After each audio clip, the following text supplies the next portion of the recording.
Welcome to Daily Scripture Reading. I do not own the rights to this music. 2 Samuel chapter 14. This is the Amplified Version. The woman of Tekoa. Now Joab, the son of Zeruiah, knew that the king's heart longed for Absalom.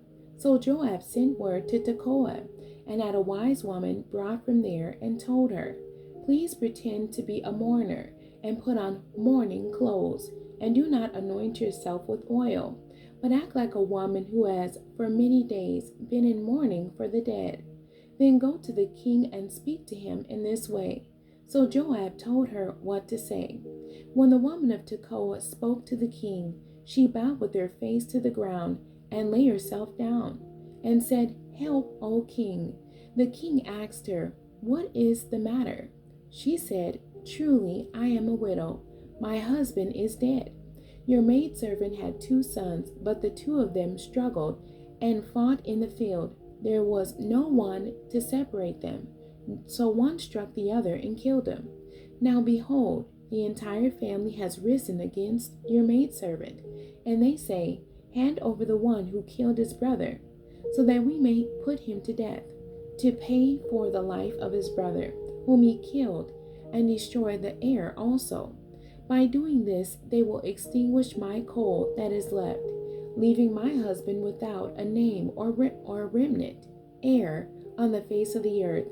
Then David said to the woman, "Go to your home, and I will give orders concerning you." The woman of Tekoa said to the king, "My lord, O king, the guilt is on me and on my father's house, but the king and his throne are guiltless." The king said, "If anyone speaks to you about this matter, bring him to me for judgment, and he will not touch you again." Then she said, "Please let the king remember the Lord your God, so that the avenger of blood will not continue to destroy. Otherwise they will destroy my son." And David said, "As the Lord lives, not a single hair from the head of your son shall fall to the ground." Then the woman said, "Please let your maidservant speak one more word to my lord the king." He said, "Speak." The woman said, "Now why have you planned such a thing against God's people? For in speaking this word, the king is like a guilty man, in that the king does not bring back his banished one. For we will certainly die, and are like water that is spilled on the ground and cannot be gathered up again. Yet God does not simply take away life, but devises plans, so that the one who is banished is not driven away from him. Now I came to speak of this matter to my lord the king, because the people have made me afraid. So your maidservant thought, I will just speak to the king. Perhaps the king will do what his maidservant requests. For the king will hear and save his maidservant from the hand of the man who would destroy me and my son together from the inheritance of God."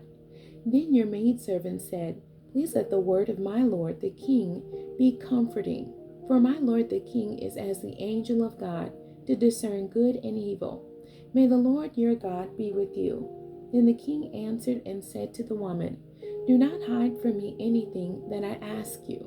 And the woman said, "Let my lord the king please speak."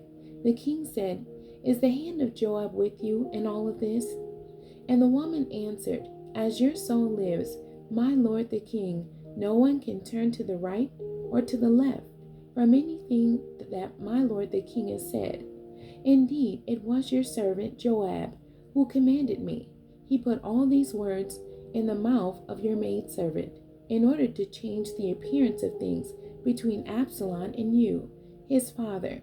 Your servant Joab did this thing, but my lord has wisdom like the wisdom of the angel of God, to know everything that is in the earth."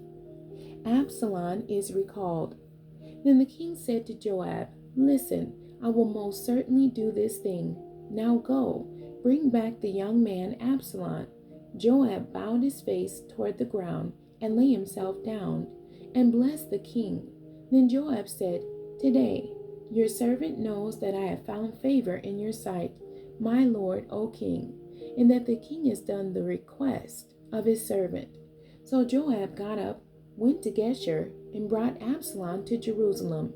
However, The king said, "Let him go to his own house, and do not let him see my face." So Absalom went to his own house and did not see the king's face. Now in all Israel there was no man as wisdom.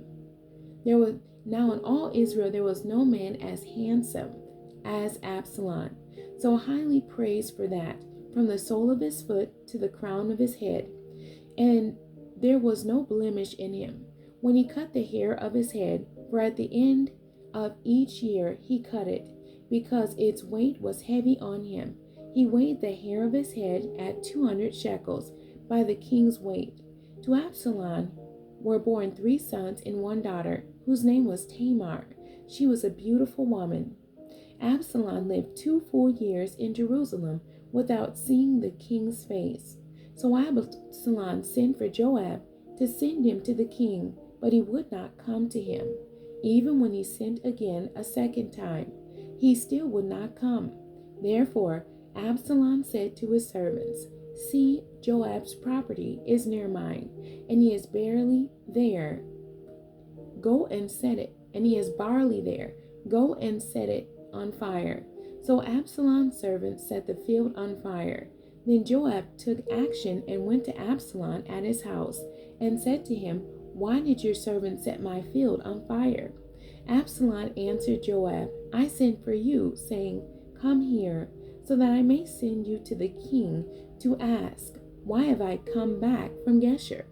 It would be better for me to still be there. Now then, let me see the king's face, and if there is guilt in me, let him put me to death." So Joab came to the king and told him. Then David called for Absalom, and he came to the king and bowed his face to the ground before the king, and the king kissed Absalom. The end. God bless you, and thank you for joining me today.